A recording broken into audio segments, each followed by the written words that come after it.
bateu a pandemia. Bum!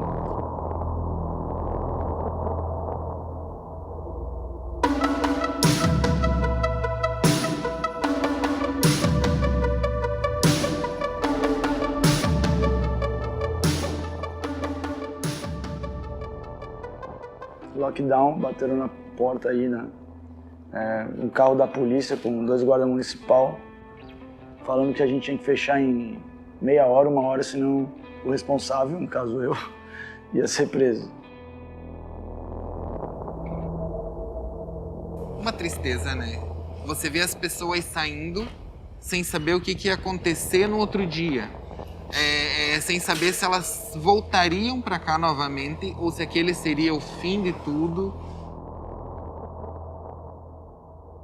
Já estava acontecendo na China, já estava acontecendo, mas até chegar na frente assim, você não imagina. Pré-pandemia, a gente estava mirando entrar em RJ, pré-falência, quase falência. Eu acerto judicialmente de que eu reconheço as dívidas e não tenho como pagar. E eu preciso de uma ajuda para conseguir pagar essas dívidas. Eu cheguei em casa, tava uma loucura assim, tipo, tu começou a olhar as ruas vazias. Eu falei, pronto, fudeu. Agora fudeu.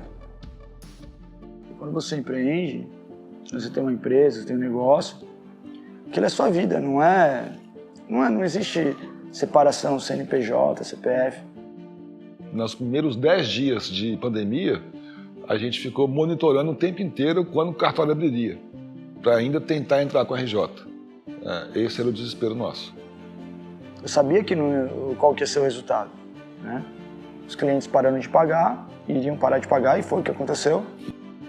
Os fornecedores iriam continuar cobrando, assim como seria o normal, eu também continuar cobrando. Quando veio o lockdown, todo mundo segurou o caixa, ninguém pagou mais nada. Então, num dia, eu tive o desencaixe de 80% do meu caixa para pagar Pacífico. 10 dias depois, meu índice na Adimplay estava batendo 95%, ou seja, de cada R$100 que eu tinha para receber do mercado, todo mundo segurando, só me pagava 5. Não tinha entrada de caixa. Caixa limpo, fábrica fechada, nós estávamos bem fodidos nessa época. Eu estava realmente desesperançoso, assim, muito desesperançoso. Para mim, eu já estava pensando no apocalipse, assim, tá? Meus pais sempre foram empreendedores, né, comerciantes, e comerciante é aquela coisa, né, fica, uma hora está bem, outra hora está mal. E meus pais eram camelôs, camelô de praia, tinha banquinha de camelô, na época de Copa do Mundo fazia bandeira para vender. E eu ia acompanhando, fazia feira agropecuária, interior de São Paulo, interior do Paraná, Mato Grosso, expondo, vendendo desde bijuteria até panqueca. Meu pai, eu sempre acompanhei meu pai e minha mãe nesses lugares, né? Então, eventualmente, eu acabava atendendo também. Plano Real é 93, né? 93, com o Itamar, 93. E aí, deu real, ficou parelho ao dólar, né? Imagina se a moedinha de hoje de R$1 valesse $1. Então, tipo, todo mundo ia prestar atenção nas moedas. Era a mesma coisa que estava acontecendo naquela época. Meu pai fez uns porta-moedas de couro sintético, assim, de tecidinho, e botou para vender na banquinha dele, e eu também fui lá vender, né? E aí foi meu primo, o Rafael, ele ficava ali, olha o porta-moeda, olha o porta-moeda. Aí eu pegava as moedas de 1 centavo, né? E jogava nas clientes, jogava nas tia. E tinha muita coisa sonora, né? Porque, pô, tu joga moeda no chão, você ouve, pô, incomoda. Tem aquela coisa, tipo, você tá desperdiçando dinheiro, sabe? Falava assim, minha senhora, olha só, a senhora deixou cair a moeda aqui. Aí ela, meu filho, muito obrigado. Aí eu falei assim, minha senhora, você sabia que agora as moedas, elas valem muito dinheiro, né? Com R$1 as moedas valem muito dinheiro. Nossa, que legal. Então, nós estamos vendendo um porta-moeda. Você vai poder guardar todas as suas moedinhas e não vai perder mais, não vai acontecer isso. E aí ela, ai, que bonitinho, não sei o quê. E vendia, cara, pô, vendia pra caralho. Então, se for fazer um paralelo com hoje, aquele 1 centavo, se fosse 1, fosse 5 centavos, era o meu CAC, né? Então era o meu investimento de trazer o cliente. Um dia após o lockdown, nos reunimos lá na Labela, eu, o Gil e mais 10 pessoas.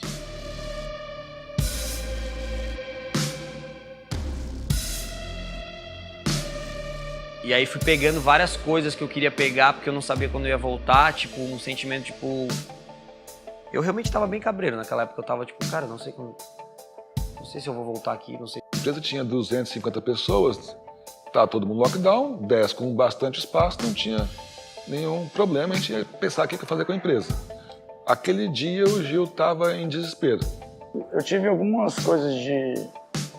não sei se foi exatamente o burnout, né, em 2019, um monte de pressão, assim, tipo, eu saía da sala, assim, tipo, ia chorar sozinho no banheiro, assim, durante uns minutos, entendeu? Tipo, descontrolava. E eu sempre mantive muito as emoções contidas, assim, né? Tipo, eu lido muito bem com o caos.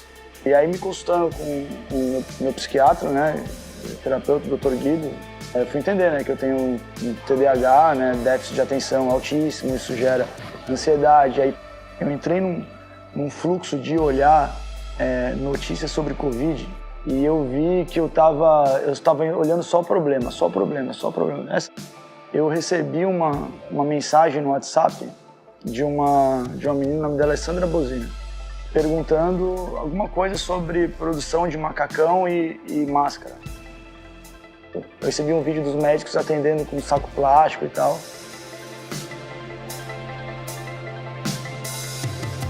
E eu lembro que logo depois disso ele falou assim, ó, tá, é o seguinte, ó, já que tá tudo fudido, vamos fazer alguma coisa para ajudar então.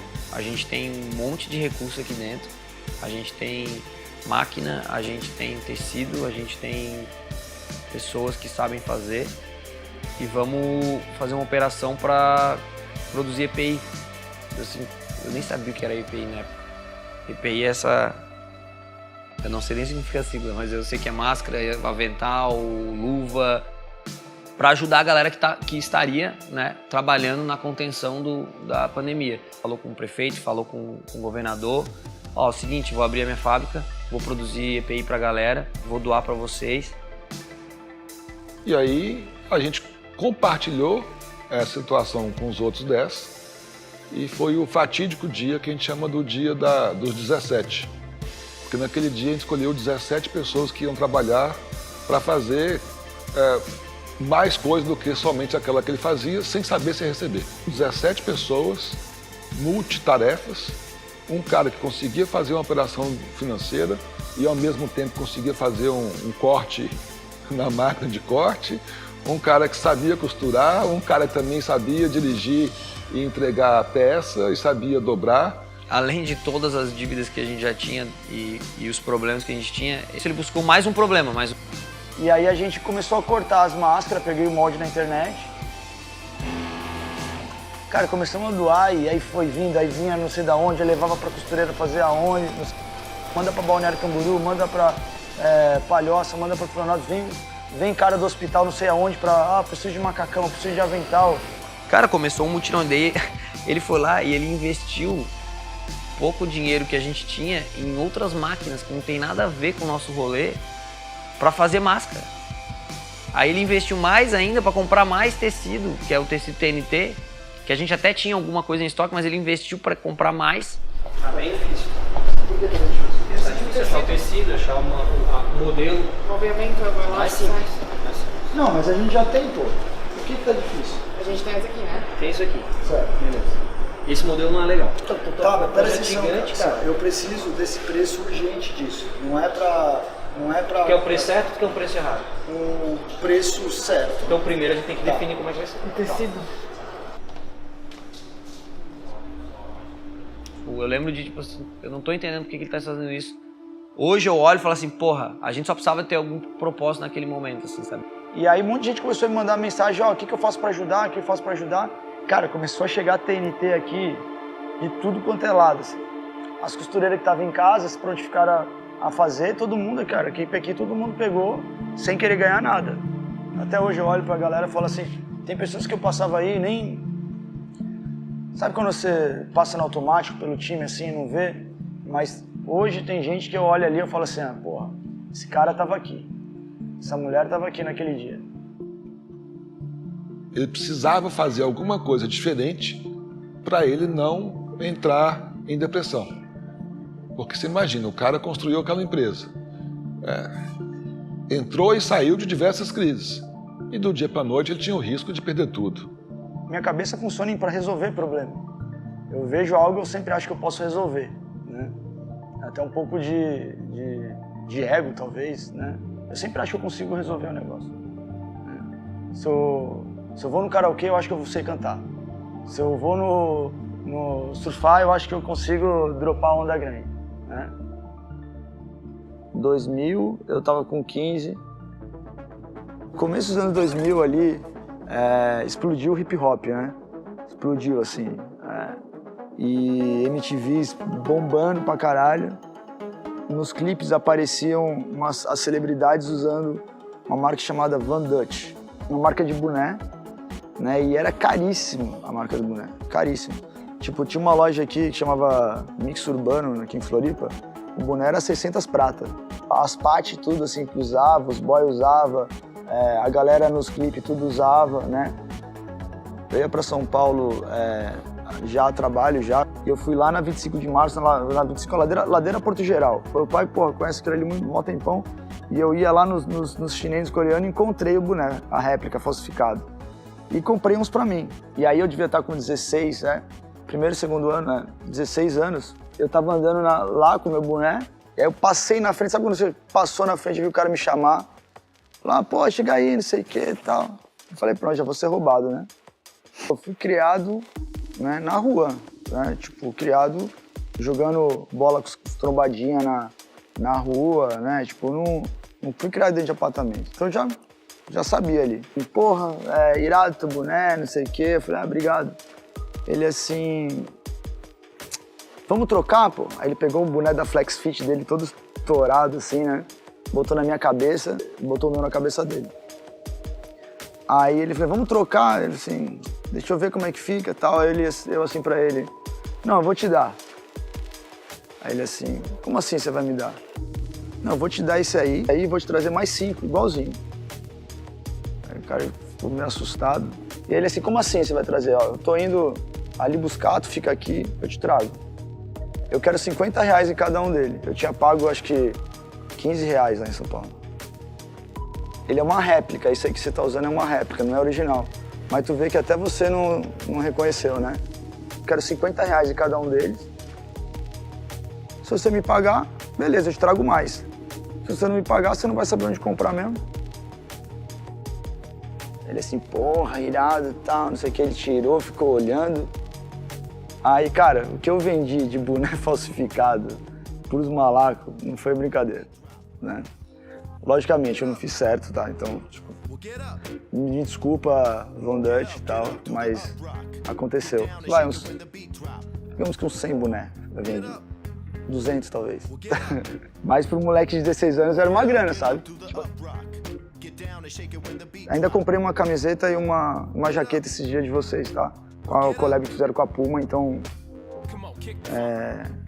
retribuí também.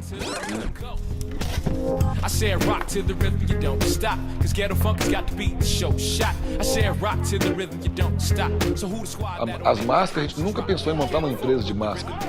A ideia foi ocupar o tempo fazendo máscara para ajudar o governo, ajudar a população. A gente, nos primeiros 20 dias, a gente deve ter feito basicamente aí umas 500 mil máscaras, 700 mil máscaras. Aqui, a máscarazinha que você está usando aí, tá? Eu falei, cara, preciso manter a empresa aberta e tá vendendo essas máscaras, vou fazer. E aí, como eu tava fazendo muita máscara pra doar, eu peguei a mãe de como é que se fazia. A máquina que faz as máscaras mesmo lá na China, caralho, é uma máquina que custa, sei lá, $1.000 e pouco, assim, né? E não tinha em nenhum lugar. Tem ela, até tem as máquinas ali, elas são montadas em partes, assim, uma coisa meio MacGyver, sabe? Só que funcionou, cara. Porque no final das contas, o que acontecia? Toda hora eu pegava a máscara, eu perdia, né? Inclusive hoje eu uso essa bandana aqui porque é só chegar e fazer assim, né? E eu perdi a máscara toda hora. Tipo, igual é um cabo de telefone, cara. Tá ligado? E onde tu compra cabo de telefone hoje? Quando você perdeu? No posto de gasolina, na loja de conveniência, entendeu? O produto, né, que a gente fez ali, a Fashion Med, não era uma máscara. Era exatamente uma questão de oportunidade, né? Aí é uma caixinha que a máscara vem dentro do envelope, o envelope você pode reutilizar para guardar a máscara, né? E é uma máscara simples de pano. A gente vendeu acho que uns 3 milhões de reais essa máscara. Sabe quando o carro tá na banguela, você bota aquele cinquentinho ali que, cara, salva? Esse foi o cinquentinho. 10% de 3 milhões e 300, 2 milhões e meio de reais de lucro. Tá ligado? E de uma parada que foi assim, um estalo do nada. Apesar de ter uns haters aí de no momento, estão fazendo máscara pra vender, mas, cara, na verdade era uma sobrevivência, entendeu? E a gente estava oferecendo um produto que o mercado estava pedindo. E a gente tinha legitimidade porque a gente estava doando também, então a gente se sentia, cara, a gente tá fazendo a coisa certa.